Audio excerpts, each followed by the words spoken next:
एक बार दोनों हाथ उठाकर मुट्ठी बांधकर बोलेंगे, भारत माता की, भारत माता की। वीरांगना रानी अवंतीबाई लोधी अमर रहे, वीरांगना रानी अवंतीबाई लोधी अमर रहे। स्वामी धर्मानंद लोधी अमर रहे, स्वामी धर्मानंद लोधी अमर रहे। पहला तिरंगा फहराने वाले गुलाब सिंह लोधा अमर रहे, गुलाब सिंह लोधा अमर रहे। बाबूजी कल्याण सिंह अमर है, बाबूजी कल्याण सिंह अमर है। आज वीरांगना रानी अवंतीबाई की मूर्ति की स्थापना कहूं या अनावरण के अवसर पर हमारे इस भव्य और दिव्य कार्यक्रम में मुख्य अतिथि के रूप में हमारी बहुत ही यशस्वी समाज की नेता गौरव, पूर्व मुख्यमंत्री, केंद्र सरकार में पूर्व कैबिनेट मंत्री, बहुत ही सम्मान और श्रद्धा के योग्य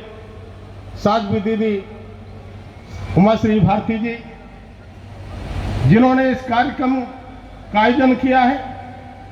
बहुत ही दिव्यता भव्यता के साथ इस बहुत सुंदर से चौराहे पर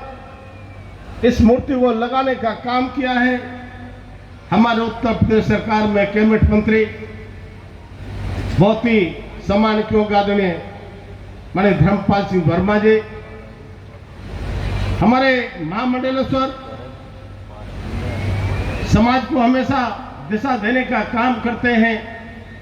कई बार के लगातार सांसद, श्रद्धा सम्मान के होंगे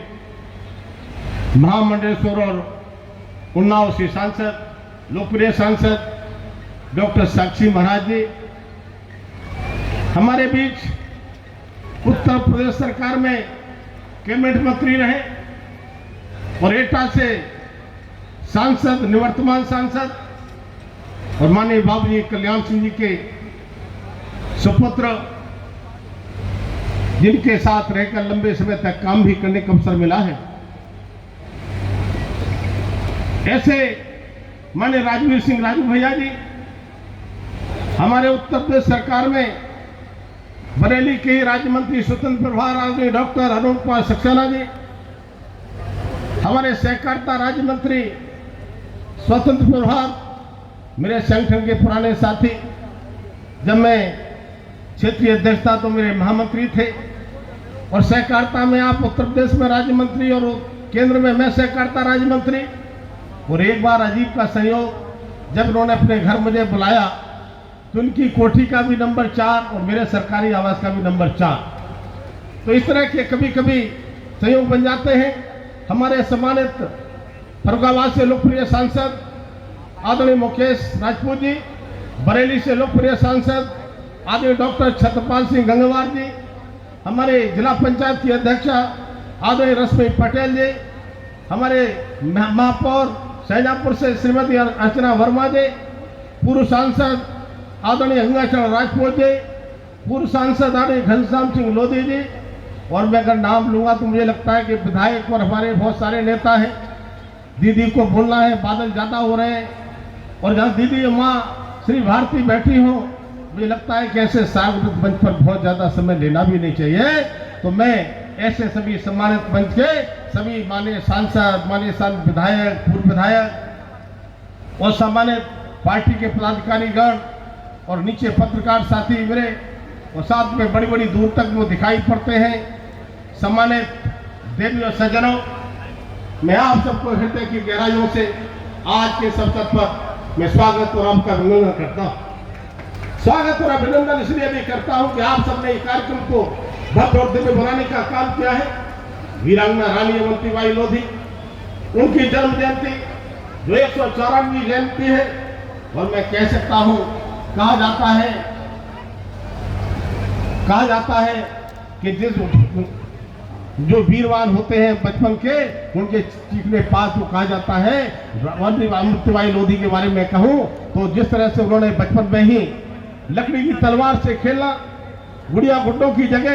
और उन्होंने अपनी बहादुरी का परिचय प्रशिक्षित होकर के, तो लंबा समय नहीं लूंगा, लेकिन जिस तरह से उनका जन्म सिवनी जिले के मनखेड़ी में हुआ,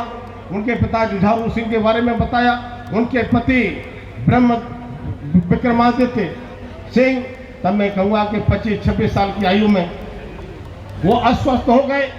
और उसके बाद में असमय उनकी मृत्यु हो जाती है। और माल वीरांगना अवंतीबाई लोधी उस समय उसकी कमान संभालने का काम रामगढ़ का करती है।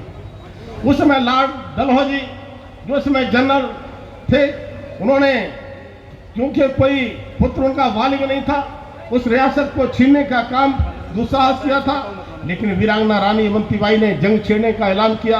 कि मैं मरते मरते मर जाऊंगी, लेकिन अपने जिंदा रहते अपना राज्य को अंग्रेजों के हाथ नहीं लगाने दूंगी।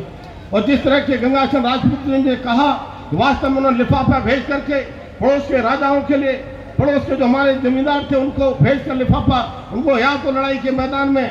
जंग अंग्रेजों के खिलाफ तैयार हो जाइए, नहीं तो चूड़ियां पहनो घर बैठो। तब मैं कहूँगा सामान्य साथियों, कोई वीर हो, वीरांगना हो, कोई महापुरुष हो, किसी जाति में तो जन्म लेते हैं, लेकिन उनका त्याग, उनका समर्पण, कोई बलिदान केवल समाज को नहीं रहता है, पूरे देश के राष्ट्र के लिए रहता है, पूरे समाजों के लिए रहता है। मैं इसलिए भी धन्यवाद देना चाहता हूँ आदरणीय मंत्री जी को, यहाँ पर सभी समाजों के नेताओं को, हमारे समाज सेवियों को बुला करके वीरांगना अवंतीबाई लोधी के कद को बढ़ाने का काम किया है। तो जहाँ तक मैं अपने समाज की बात में कहूँ, मेरा लोधी समाज, इस समाज के विषय में कहूँ कि इतना परिश्रमी, इतना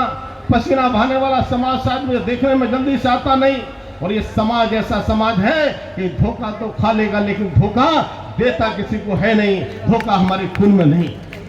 हमारे बहनों भाइयों, तब मैं कह सकता हूँ कि वीरांगना रानी अवंतीबाई की मूर्ति जिस तरह से यहाँ पर लगी है, बदायूं छोटा सा जिला तो है, लेकिन समाज बहुत कम है। बदायूं में भी भव्य और दिव्य मूर्ति उस समय लगी थी। बरेली में एक मूर्ति और लगाने का अवसर भी हमको मिला था, लेकिन अभी JPS राठौर जी ने कहा बटालियन, PSC बटालियन में आदरणीय मुख्यमंत्री योगी आदित्य जी को मैं बधाई और धन्यवाद देना चाहता हूं। उन्होंने मेरे आग्रह पर PSC बटालियन बदायूं को देने का काम किया। वो बदायूं को केवल देने का ही काम नहीं किया, मेरे आग्रह पर वीरांगना रानी अवंतीबाई के नाम से वो PSC बटालियन 3 में से 1 देने का काम किया। तब मैं कहूँगा कि वीरांगना रानी अवंतीबाई की मूर्ति चाहे उत्तर प्रदेश की राजधानी लखनऊ हो, वहां पर उसके सीने पर जीपी उत्तराय पर पार्टी कार्यालय के समीप कोई लगी है, तो कोई दूसरी मूर्ति नहीं, वीरांगना रानी अवंतीबाई की मूर्ति लगी है। मैं माननीय बाबूजी कल्याण सिंह आज हमारी दुनिया में भले ही नहीं है, लेकिन उन्होंने इस प्रकार के चयनित करके उसे मैं कह सकता हूं कि हमारा सीना चौड़ा हो जाता है कि हमारे समाज में जिस तरह से वीरांगना अवंतीबाई या अन्य हमारे बहुत